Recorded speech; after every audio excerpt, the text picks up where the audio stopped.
Fadila, kami akan perbaharui kembali nanti, tetap tahan dulu. Dan saudara, kami saat ini sudah terhubung dengan Kapolres Cimahi AKBP Niko Nurullah Adi Putra. Pak Niko, selamat siang, bisa mendengar suara saya dengan L di Kompas TV? Selamat siang, Pak. Bisa Selamat siang. terdengar. Baik, Pak Mohon Niko. maaf, suara saya terdengar jelas? Suara saya? Suara terdengar jelas, Pak Niko. Pak Niko, boleh terima kasih. dikonfirmasi apakah posisi Pak Niko sekarang sedang menuju ke lokasi? Jadi perlu kami sampaikan bahwa terkait dengan masalah curah hujan yang begitu tinggi dari kemarin, ini memang dampak yang terbesar yang dialami adalah di daerah Kecamatan Cisarua atau tepatnya di Pasir Langu.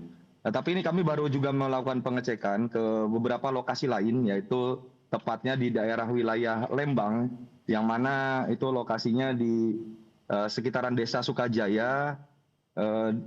Terdampak juga ada beberapa warga juga yang terkena dampak akibat curah hujan yang tinggi, sehingga terjadi pergeseran dan kami dari lokasi tersebut dan menuju ke daerah Pasir Langu. Tetapi karena mungkin situasi di lapangan ini jalur terputus, sehingga kami harus melintas memutar lebih jauh lagi. Demikian sementara. Baik, Pak Niko, apakah sudah ada informasi jumlah laporan orang hilang atau mungkin korban atau yang selamat, Pak Niko?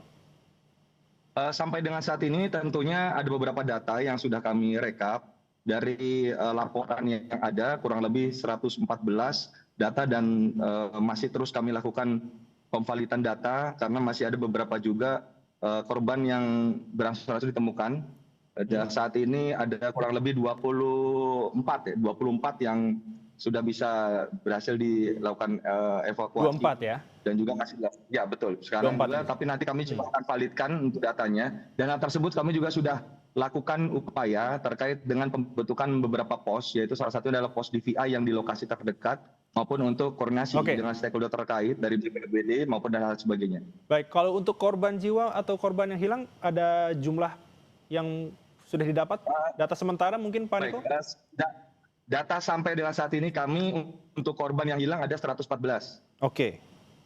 Untuk korban meninggal, apakah sudah ada informasi sementara? Sampai saat ini di kami datanya berarti 4 ditambah 6, berarti ada 10. 10 korban meninggal dunia ya? Berarti Betul, masih ada sekitar seratusan yang data yang masih hilang ya, Pak Niko ya?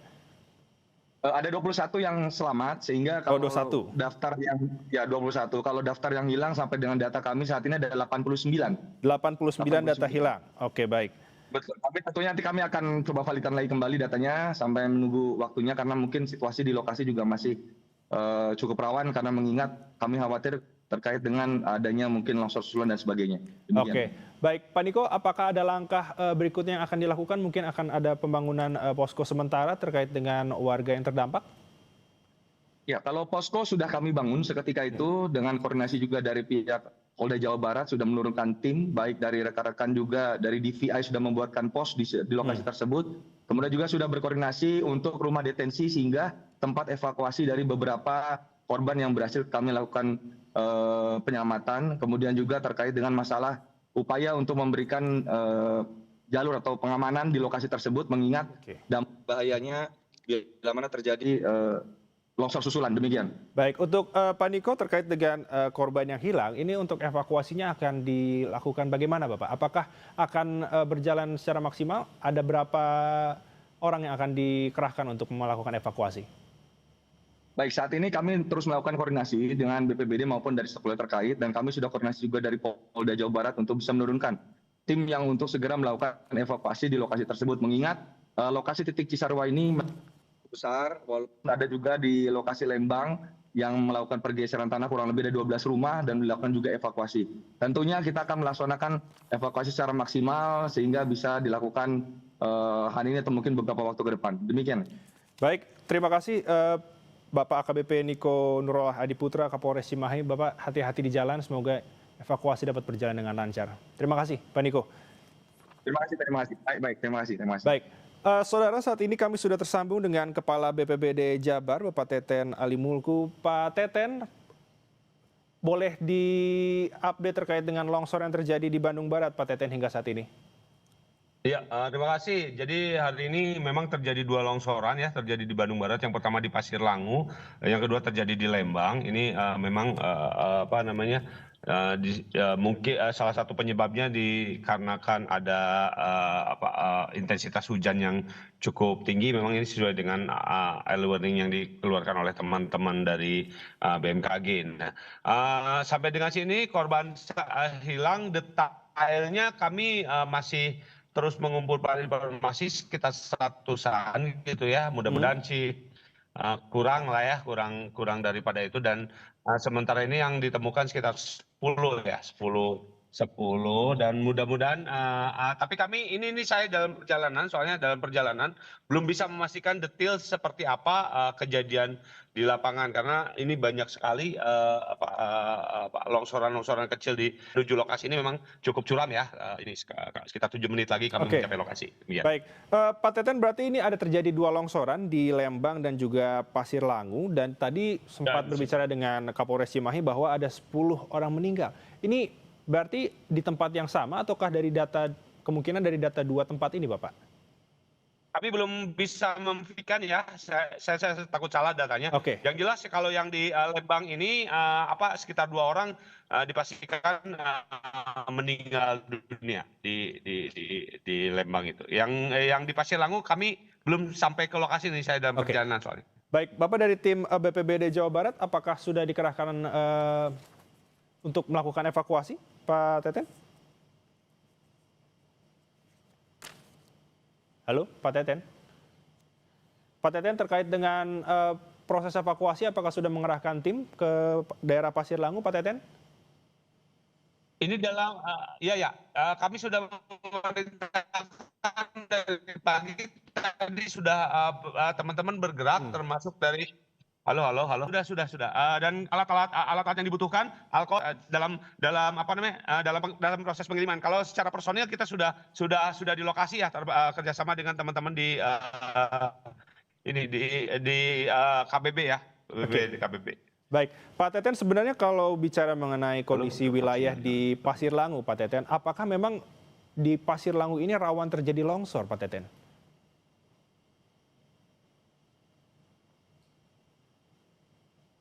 KRB ya, kajian risiko bencana, memang terjadi daerah yang cukup rawan, terutama, dan kami melihat di seputar ini juga ada perubahan fungsi lahan yang memang ini mengakibatkan kejenuhan air sehingga terjadi run off ya, dan terjadi banjir dan longsor kemungkinan. Demikian. Baik. Pak Teten, terkait dengan kondisi bencana ini akan ditetapkan, apakah akan segera ditetapkan, Pak Teten, dalam waktu dekat? Ini karena ini bencananya skalanya di kabupaten kota ya, maka nanti kabupaten kota tersebut pihak Forkopimda ya, Bupati beserta Forkopimda itu akan mengkaji dan kalau misalnya diperlukan penetapan sebagai status tanggap darurat bencana. Kalau status siaga bencana memang sudah ditetapkan Jawa Barat, Jawa Barat sudah ditetapkan sebagai siaga bencana hidrometeorologi dari tanggal 15 September sampai dengan tanggal 30 April. Memang kita sudah memberikan early warning dan kita sudah bersiap-siap. Tetapi titik-titik lokasi kan kita juga tidak tahu lokasinya tersebut, dan sebetulnya ini kita juga sudah kolaborasi dengan teman-teman di kewilayahan, desa kelurahan gitu ya.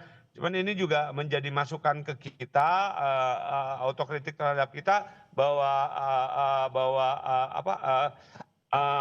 pemberian informasi kemudian ini harus terus diulang. Kalau sekali dua kali ternyata memang tidak kurang efektif lah kayaknya sekali dua. Ini harus terus dilakukan, dan teman-teman kewilayahan mohon bantuannya juga dari teman-teman kewilayahan, baik itu di desa, kelurahan gitu ya, itu untuk melakukan demikian. Baik, harus dilakukan secara terus-menerus terkait dengan informasi adanya cuaca ekstrim dan juga kemungkinan terjadinya bencana hidrometeorologi. Pak Teten, apakah nantinya saat Anda sampai di lokasi nantinya, apakah tentu akan melakukan evakuasi dengan warga di kampung sekitar, Pak Teten? Bagaimana? Ya. Kita kerjasama bahu membahu dengan teman-teman Basarnas juga teman-teman TNI Polri ya kita juga akan melakukan evakuasi terhadap korban-korban. Oke, baik. Pak Teten, terakhir mungkin terkait dengan kondisi cuaca pada hari ini, apakah nantinya akan mempengaruhi proses evakuasi dan bagaimana ke depannya?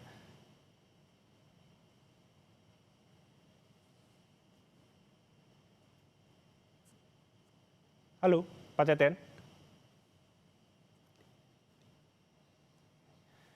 Baik, nampaknya kami terputus komunikasi kami dengan Kepala BPBD Jawa Barat, Pak Teten Ali Mulku, dan kami akan terus update terkait.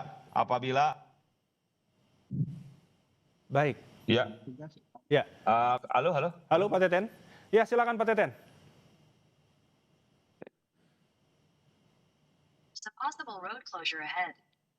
Halo, Pak Teten. Halo. Ya, Pak Teten. Ya. Bagaimana dengan kondisi cuaca pada hari ini? Apakah nanti akan mempengaruhi? Sinyalnya lup-lup soalnya. Oke, baik. Pak Teten, apakah terkait dengan Tentunya cuaca? mempengaruhi, tetapi kami tetap mengutamakan keselamatan petugas ya dalam melakukan evakuasi. Oke. Ya, mengutamakan keselamatan petugas karena bagaimanapun juga yang mereka-mereka yang bertugas juga harus mengutamakan keselamatan mereka. Demikian. Baik, terima kasih informasinya. Tentu kami akan menunggu terkait dengan kondisi terbaru dan juga update terkini terkait dengan pencarian dan juga evakuasi Pak Teten. Terima kasih sekali lagi Kepala BPBD Jawa Barat Teten Ali Mulkus. Hati-hati di jalan Bapak. Ya, mohon mangga. Nuhun. Nuhun, Bapak. Baik, saudara, sekali lagi kami informasikan bahwa telah terjadi bencana tanah longsor di Kampung Babakan RT 05 RW 11, Kelurahan Pasir Kuning, Desa Pasir Langu, Kecamatan Cisarua, Kabupaten Bandung Barat, Jawa Barat, di mana tadi disebutkan oleh Kepala BPBD Jawa Barat Teten Ali Mulku, ini terjadi dua longsoran di dua tempat berbeda, saudara. Ada di Lembang dan Pasir Langu seperti yang saya infokan tadi. Dan dari informasi yang kami dapat sementara dari Kepala BPBD Jabar Teten Ali Mulku, untuk di Lembang ini sudah ada 2 korban meninggal, saudara. Dan saat ini, saudara, kami masih tersambung dengan Pak Yayat Supriyatna, Bapak Yayat Supriyatna sebagai pengamat tata kota Universitas Trisakti. Pak Yayat, diinformasikan tadi berbicara dengan Pak Teten Ali Mulku, Kepala BPBD Jabar, betul adanya memang ini daerah yang rawan terjadi tanah longsor dan sudah ada alih fungsi lahan. Pak Yayat, berarti memang betul memang adanya bahwa tidak melihat kondisi dari lereng tersebut, tapi dijadikan tempat untuk berkebun. Tadi kalau dikatakan oleh jurnalis Kompas TV, Pak Yayat, bagaimana melihatnya? Ya, ini menarik ya. Pertama, daerah Cisarua dan Lembang itu kan selain destinasi wisata juga menjadi zona areal pertanian tanaman pangan. Pasir Langu saya masih ingat lah, dulu saya pernah ke Pasir Langu, saya pernah ada kegiatan di sana gitu. Mengingat wilayah ini merupakan zona wilayah tanaman pangan dan kita ketahui ada kasus namanya supply dan demand gitu. Ketika permintaan pasar ya tentang produk-produk pertanian makin meningkat, itu kan akhirnya ketika intensifikasi tidak mampu, artinya dengan misalnya dengan membuat rumah-rumah kaca untuk tidak melakukan ekstensifikasi, meluaskan areal pertanian, itu otomatis ketika demand meningkat, proses ekstensifikasi ya alih fungsi lahan untuk memperluas areal pertanian itu pasti akan terjadi. Jadi otomatis melihat wilayahnya subur, tanahnya juga bagus untuk tanaman pangan, kemudian juga demand permintaan pasarnya tinggi. Nah, ini kan mau tidak mau akan menggerakkan masyarakat untuk meningkatkan kapasitas produksinya gitu. Nah, sekarang pertanyaannya, apakah peningkatan itu dengan cara intensifikasinya atau dengan cara ekstensifikasinya? Dan wilayah ini kan seperti saya katakan tadi adalah wilayah perbukitan, ya, dengan zona mungkin kelerengannya itu cukup curam. Nah, otomatis jika terjadi alih fungsi dari vegetasi tanaman keras yang punya kapasitas untuk menyerap tanah tinggi, menyerap air tinggi dengan tanaman pangan itu berbeda. Nah, menurut saya ada bagusnya ya. Kita coba memahami mengapa masyarakat sangat antusias untuk meningkatkan nilai lahannya dengan produk-produk pertanian. Tetapi yang kurangnya adalah tentang pengawasan dalam konteks di lapangannya gitu. Artinya begini, harusnya ada pemetaan mana zona yang perlu kita pertahankan, mana zona yang bisa kita tingkatkan produktivitasnya. Nah, kalau melihat dari secara kultural, memang masyarakat atau saudara-saudara kita yang ada di Lembang, di Cisarua, Pasir Langu dan sebagainya itu memang dari dulu riwayatnya adalah petani-petani di sektor tanaman pangan. Dan kita ketahui Lembang itu kan ibaratnya kalau di Bogor tuh kayak puncak gitu ya, menjadi destinasi wisata, wisatawannya banyak, pasti ada nilai tambah dalam konteks wilayahnya yang mempunyai daya tarik, maka pertanian itu menjadi hal yang menjadi salah satu sumber penghasilan utamanya. Nah, sekarang yang menjadi catatan kita, areal-areal pertanian itu areal itu dimiliki oleh siapa misalnya. Kalau misalnya dikuasai oleh satu badan usaha, katakanlah punya perhutani. Kadang-kadang pertanyaannya apa sudah ada izin, ada syarat-syarat ketentuan yang berlaku atau milik siapa yang mengelolanya. Tapi kalau kepemilikannya private, perseorangannya kita juga tidak bisa mengendalikan ya, karena hak seseorang untuk memanfaatkan nilai tanah itu adalah hak pribadi. Tetapi secara tata ruang perlu ada rambu-rambu. Karena mengingat ya daerah ini kan sangat sensitif. Sekali lagi saya mengatakan bukan hanya untuk di Bandung, di Bogor, Cianjur atau kawasan-kawasan di Jawa Tengah yang merupakan zona areal pertanian dengan tanaman pangan, jika memasuki curah hujan yang tinggi itu mau tidak mau memang harus lebih waspada. Dan ini kita memang berduka karena kejadiannya terjadi pada jam 3 pagi begitu. Baik, Pak Yayat, ini masih sangat menarik terkait dengan pembahasan alih fungsi lahan yang menyebabkan bencana longsor. Tapi kita harus tahan terlebih dahulu diskusi kita. Bapak, kita jeda sejenak. Tetap di Breaking News Kompas TV.